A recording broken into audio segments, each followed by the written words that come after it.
Hey everyone, welcome to another episode of Stop Motion Anime Reviews. I am Animii, and today we'll be taking a look at the new Diamond Select, Marvel Select, Smart Hulk slash Professor Hulk slash Jumpsuit Hulk slash etc., whatever you want to call him.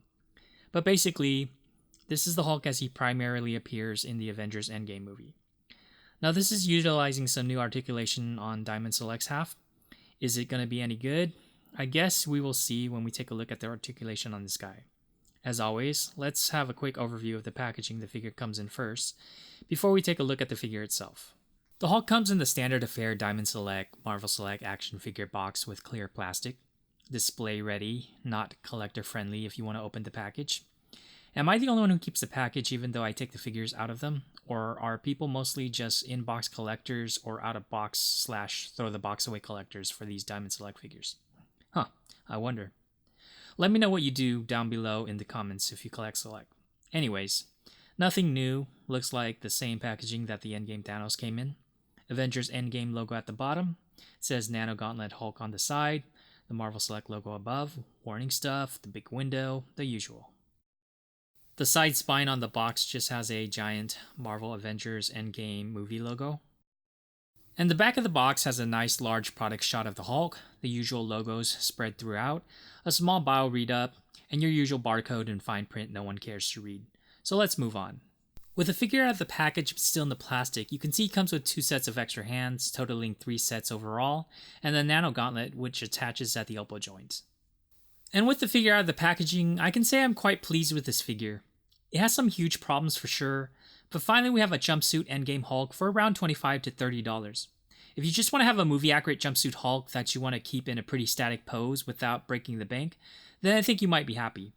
I didn't grab the Disney Store exclusive version of this figure because I thought his face looked too cartoony and the applications on his face were too strong. Not heavy per se, but just too defined and not well blended to the rest of the face.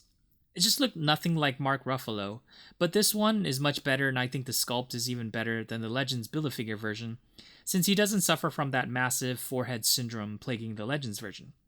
I think the face paint apps will vary from figure to figure, and I had a chance to pick this guy up out of 2. I guess that's not really much options, but it was better than just having one. So I left the derpy-eyed version for some other poor soul, and I got a pretty good, I would say, version of him. The problems are 2 things mainly, and we'll take a closer look at them. But the TLDR of the situation is that the green skin looks too blue and pale, though the camera definitely makes it look a lot worse, and the articulation is severely limited in spots. He stands at about 9 inches, which in a 1/10 scale or 7-inch figure line like this would make him 7 feet 6 inches. If you scale it to the 1/12 scale, the figure would be 9 feet tall. And he weighs in at about 432 grams, which scaled up to 432 kilograms would make him about 952 pounds. He comes with a pair of fist hands, and a pair of open palm hands, and a third pair of pinching or grabbing or holding something with his pointer and thumb fingers, or I guess it could be a gun holding hand, but Hulk doesn't use guns, so I think it's more for grabbing small things with his giant fingers for, I don't know, maybe his science experiments or something. Or maybe tacos, I guess. He also comes with a nano-gauntlet, which, like I said previously, attaches at the elbow, and it looks like it's sculpted to appear as if he's about to snap his fingers, maybe? I don't know. The paint apps are a bit rough on this thing, however. I'm just going to leave him with it off since he uses it for a second to snap everyone back to reality.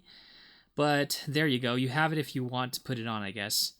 Another thing I should mention is that the arm part of the gauntlet is part of the mold and not a separate piece that's attached to the forearm, so unfortunately it won't be able to shimmy off and have just the gauntlet without the arm attached.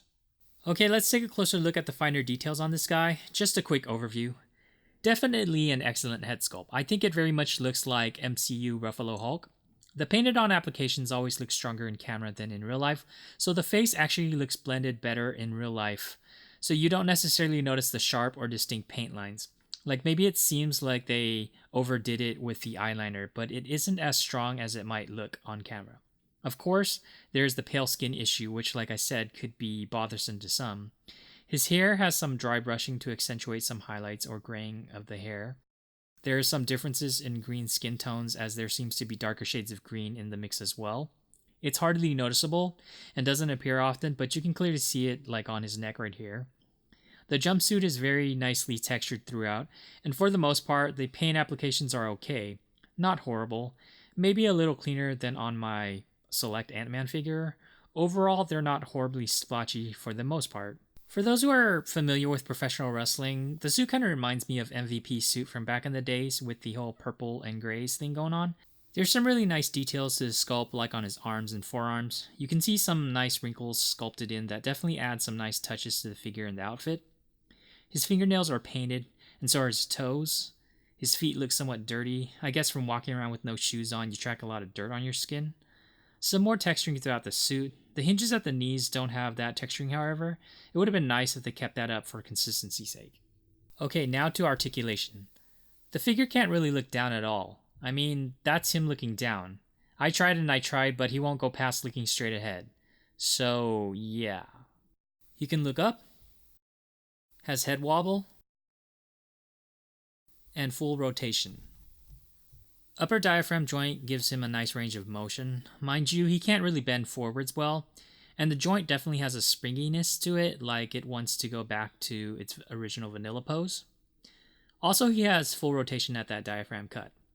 His waist cut is extremely stiff. It might have been able to rotate all around, but it was so stiff I didn't want to force it. For the range, I think it's more than enough. I'm assuming no one poses their figures with the upper torso completely turned around anyways. Arms do go out to the sides parallel to the floor. Single jointed elbow can bend 90 degrees. And all the hands have hinges that hinge forwards and backwards. Arm rotation is at the wrist, the elbow, and at the shoulder. No upper bicep cut, but rotation at the elbow kind of makes up for that. So with the new hip joints, we could get a full split for the Hulk. Very unnecessary, but welcomed. Although, hopefully this doesn't result in very loose joints. Speaking of very loose joints, the hip joint is not necessarily tight and is somewhat loose. Articulate at your own risk, I suppose. Last thing about them, they are a bit gapier. Is that a word? Gapier? Well, they have more of a gap in the space between the leg and the pelvis connection. It's not really that big an issue, just something I notice, but that also probably contributes to the Hulk's ability to do the splits, I suppose. He can front kick about that high, and kick backwards about that much, although they do start to go out to the side.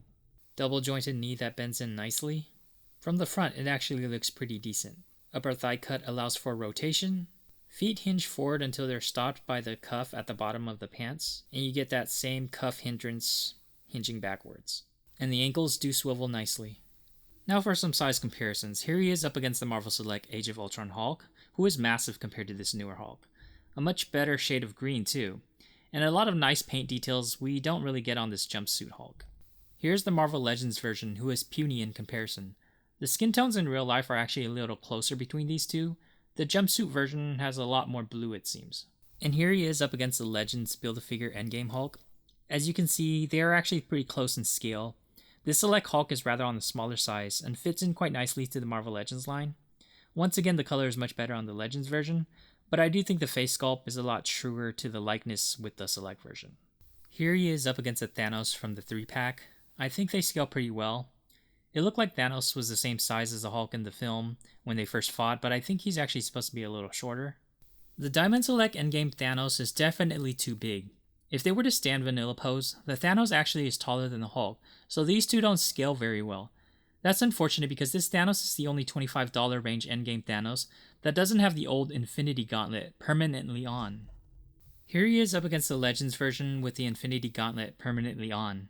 I think these two scale pretty well, at least close enough. Up against the Marvel Legends Cole Obsidian Build-A-Figure, this Hulk is about the same size.